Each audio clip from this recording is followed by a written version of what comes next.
Welcome to the Hall of Teams, the podcast where sports legends live again. I'm your host, Kirk Jensen, and for this episode, we visit a city unlike any other. A place where the mountains touch the sea, where art and defiance share the same skyline. A place where rhythm of life sounds like a guitar and the color of passion is painted blaugrana. This is Barcelona, a city that dreams in motion. From the shadow of Gaudi's towers to the roar of the crowd, one symbol stands above them all.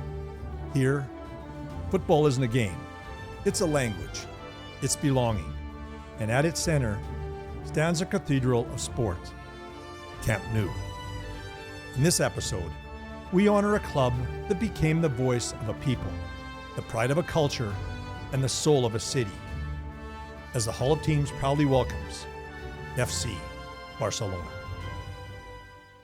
In early 2007, I went to Barcelona for business, meeting with Joan Francesco Puyol.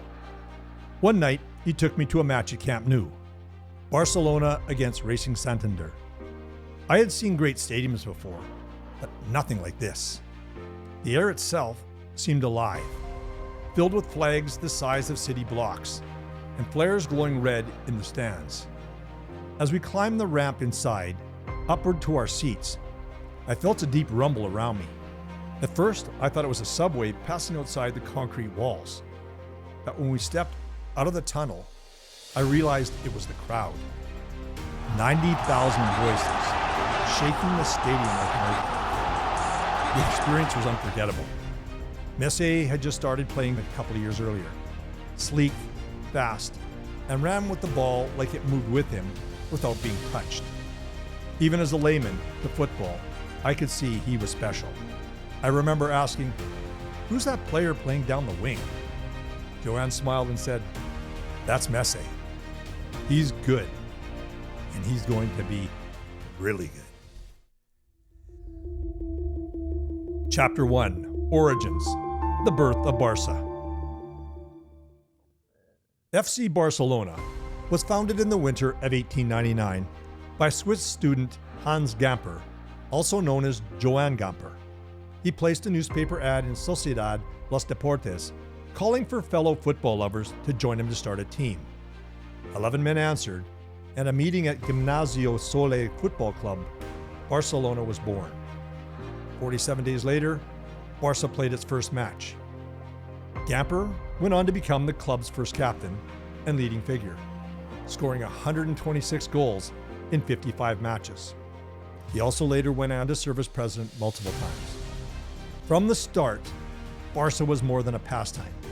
It became a meeting place for Catalans, a symbol of pride and belonging. Gamper chose blue and garnet, blaugrana, inspired by his old Swiss team FC Basel. These colors would come to represent the soul of Catalonia itself. By 1909, they moved into their first ground, Camp del Cara Industria, nicknamed La Escapadora, the Spitball. It held just 6,000 fans, but it was the first stadium in Spain with grandstands, and what began with 11 friends was already becoming a movement. Chapter 2, the Scandal of 1943.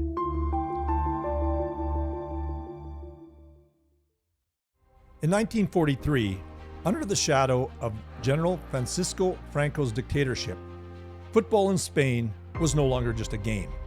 It was politics in motion. Even the Copa del Generalissimo, Spain's cup competition, carried the weight of fear and authority. Barcelona had defeated Real Madrid 3-0 at home in the first leg of the semi-final. For the people of Catalonia, it was more than a victory. It was pride whispered in defiance. But in Franco's Spain, even whispers were dangerous. Before the second leg in Madrid, the entire team was summoned to the office of the Director of State Security. Officials reminded them of their duty, not to their club, not to Catalonia, but to the regime. What followed remains one of the darkest days in football history.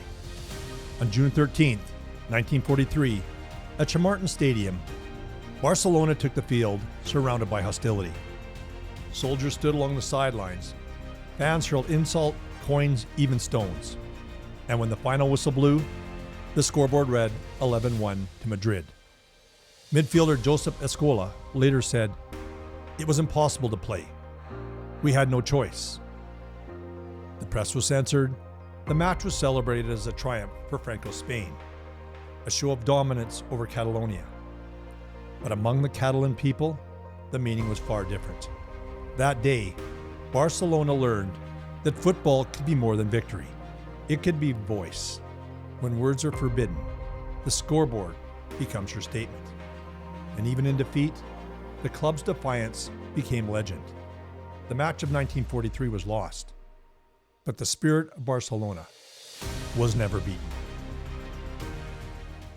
Trivia from the Hall: the Crest and Catalonia. The Barça crest is more than design. It is declaration. At its heart lies a football, the game that unites. Above it, the red cross of St. George, protector of Catalonia. Beside it, the four stripes of Senyera, the ancient flag of the region. Each color, each symbol, carries a story of faith, of identity, and of defiance. When Spain fell under the rule of General Francisco Franco, the language of Catalonia was silenced. Its flag was forbidden. Even the club's name was changed to Castilian Club de Futbol Barcelona. But repression could not erase what the crest represented. Inside Camp Nou, football became more than sport. It became a sanctuary.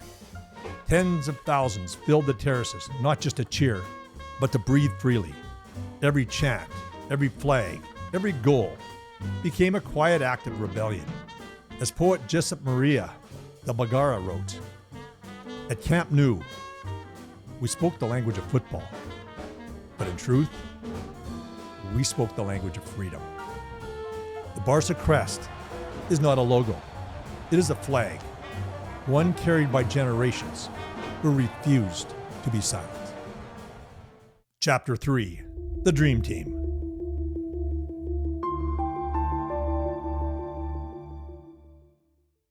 In 1973, a Dutchman with vision stepped into Catalonia and changed the course of Barcelona forever. His name was Johan Cruyff, a world-class forward from Ajax. Elegant, yet rebellious. He brought with him a footballing philosophy that would reshape not just a team, but an identity. Cruyff didn't just play for Barca, he understood it. He saw in its people the same defiance he carried in his own soul when he led Barcelona to their first league title in 14 years. 2 decades later, Cruyff returned, this time as manager, to build what would become known as the Dream Team. At its heart was a young midfielder named Pep Guardiola. Behind him stood Ronald Koeman, the Dutch enforcer. On the wings, Michael Laudrup, the Danish artist. And up front, Hristo Stoichkov, pure fire. Between 1991 and 1994, Barcelona lifted 4 consecutive La Liga titles, and in 1992, their first European Cup at Wembley, the theater and cathedral of football. Cruyff's philosophy was simple: possession, precision, and beauty. Playing football is very simple, he said, but playing simple football is the hardest thing there is. He taught Barca to think with the ball, not chase it, to move as one, not as 11, to win not through power, but through purity. His ideas became the DNA of Barcelona, a legacy carried forward by Guardiola himself, who would one day perfect the system his mentor created. Cruyff gave Barcelona a style, a soul, and a promise that football, when played beautifully, can transcend sport itself. If you're listening to this podcast on your favorite channel, you can also watch this full episode on YouTube, complete with rare photos, historic match footage, and stunning visuals that bring the story to life. Just search Hall of Teams on YouTube and see the legends, colors, and moments as they happen.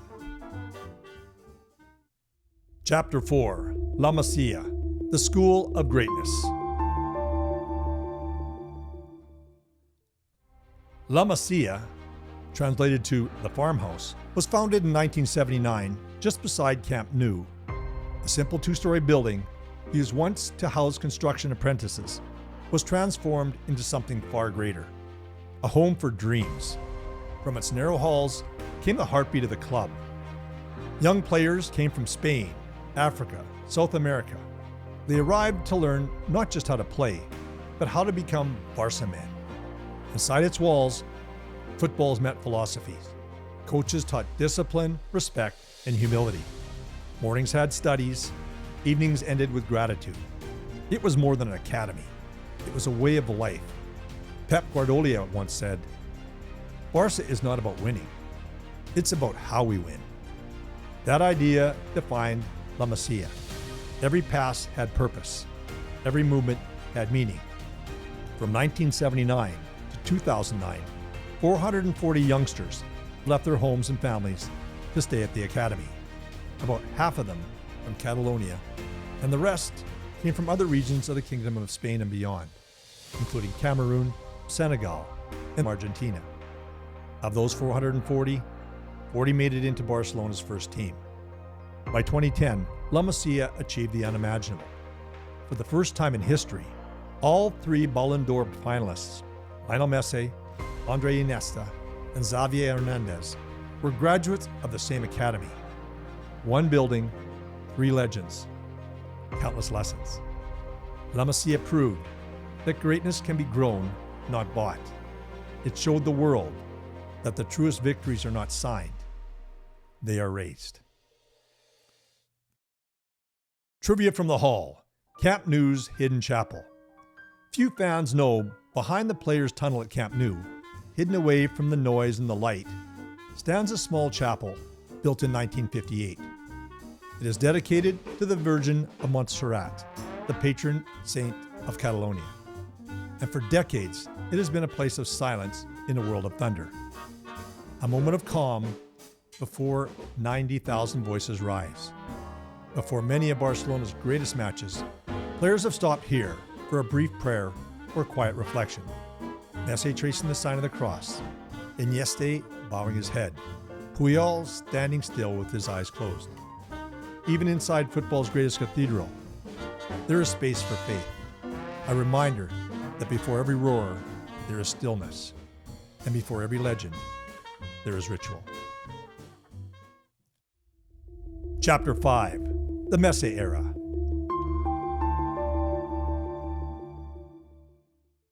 Lionel Andre Messi was born in Rosario, Argentina in 1987, the third of four children in a tight-knit working-class family. His father, Jorge, worked in a steel factory, his mother, Celia, part-time at a magnet workshop. Their neighborhood was modest, but in the dusty streets, Messi found his world. With a ball at his feet, the boy everyone called Leo spent hours dribbling past brothers, cousins, even walls. And by the age of 5, he was playing for Grandoli, a small local club coached by his father. His grandmother Celia was his greatest supporter, walking into games and encouraging his quiet confidence. Messi would later say, "I play for her still. Every goal is for my grandmother." In 2000, he arrived in Barcelona with a dream too big for his frame. He was 13, shy, barely 5 feet tall. But when Lionel Messi touched a football, the world seemed to slow down. After a trial, youth director Carlos Rexach saw genius, the kind that comes once a lifetime. But there was hesitation. Messi's treatment for a growth condition would be costly, and the club hesitated to commit. Finally, in December, Carlos decided he could wait no longer for the club's approval. So in a small, modest cafe, he reached for the nearest thing at hand, a napkin, and wrote the words that would change football forever. "Under my responsibility, we will sign the player Lionel Messi, provided we honor the agreed terms." That napkin, now framed and kept in a bank vault in Andorra, became a symbol of belief. The faith of one man in a boy whose talent defied reason. It remains one of the most valuable pieces of paper in sport. Messi entered La Masia and learned the language of Barça: humility, movement, precision, and respect. Está allá jugando en el Barcelona, pensar el club más grande del mundo. Ronaldinho, already a star, became his mentor. "This boy," he said, "will be better than me." In 2004, at just 17, Messi made his debut for the first team against Espanyol, the youngest ever to wear the shirt at that time. From that day forward, a legend began to take shape. His left foot painted poetry across every pitch.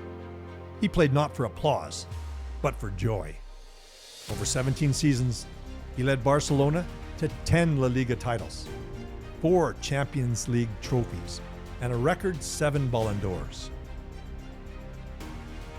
Through it all, Messi's anchor was his family. He married his childhood sweetheart from Rosario, and together they raised 3 children. Barcelona was his second family. He often said, "Barca gave me everything. Without them, I would not be the player or the man I am today." His bond with the club went beyond contracts. It was home. For millions, Lionel Messi was not just the face of Barcelona. He was its soul, a boy from Rosario who carried the heart of Catalonia and gifted the world a reminder that greatness can be humble. Chapter 6, El Clásico.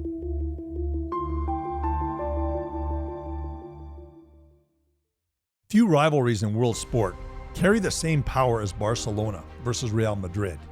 El Clásico. It is more than a football match. It is history, politics, and pride, all colliding on one field. El Clásico was born in 1902 when the two clubs first met in a cup competition. But from the start, it was never just about football. Madrid came to symbolize the power of Spain's capital, while Barcelona became the voice of Catalonia, a region that longed to express its own identity. Every match became a statement, every goal a message. Inside Camp Nou, fans waved the Catalan flag, turning football into a language of freedom. For millions across Spain and beyond, El Clásico is not just a game. It is identity versus empire, artistry versus authority. It is Catalonia against Castile. 2 cities, 2 philosophies, 1 story that has lasted more than a century. Even today, when the whistle blows, the world stops to watch. Victories are remembered for decades. Defeats felt for years. El Clásico remains what it always has been, the rivalry of the century. Chapter 7, Struggles and Resilience.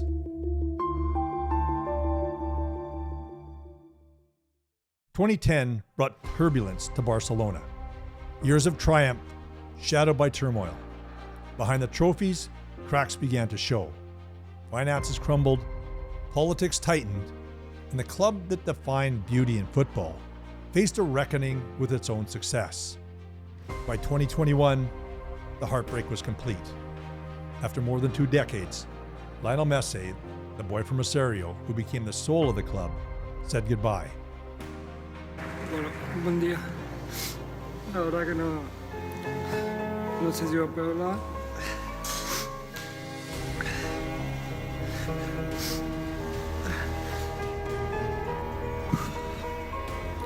Hoy me toca despedirme de esto.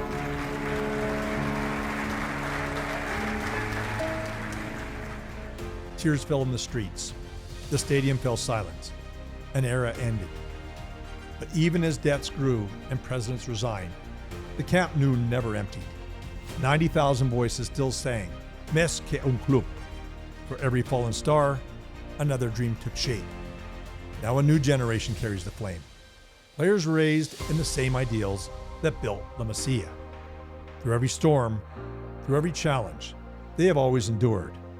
And to prove their commitment to the future, Barcelona decided to renew the very monument that holds their soul. After more than 6 decades of history, their colossal stadium is undergoing the most significant transformation in its history. Part of the ambitious FC Barça project, the Camp Nou is being reimagined. A new, sweeping canopy roof will cover every seat, and its capacity will be expanded to over 105,000. This renovation is not just a modernization. It is a profound commitment to the future, ensuring the club's home remains the ultimate stage for the next generation of Blaugrana legends. Més que un club, through every storm, through every challenge, now forever anchored, and always moving forward. FC Barcelona has always been more than a team. It is the language of passing, rhythm, and pride. From Gamper to Cruyff, from Masia to Messi, the Blaugrana jersey carries not just the color, but conviction. Barça is not just played, Barça is lived. This is Barcelona. Més que un club. Now forever in the Hall of Teams. In the Hall of Teams, legends don't just live in the past. They rise again through you. This year, you decide who earns the title Team of the Year. It's more than a title. It's a legacy without borders. Across all sport, across time, across the world. Want your team to win? Watch the episode, tap like, comment, and don't forget to subscribe, because every voice and every vote counts. The team with the most likes, comments, and new subscribers will be crowned Team of the Year, and their logo will be immortalized on the Wall of Honor.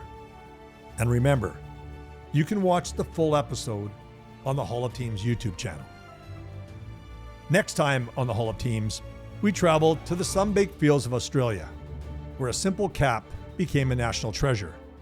They call it the Baggy green, a symbol of grit, humility, and brotherhood. From Bradman to Ponting, from bodyline to World Cup glory. Few teams have carried a nation's identity quite like this. The story of the Australian Baggy Greens, where pride wears a cap and history takes the crease. Until then, remember, behind every logo is a legacy. Behind every team, a tale worth telling. I'm Kirk Jensen, and this is the Hall of Teams.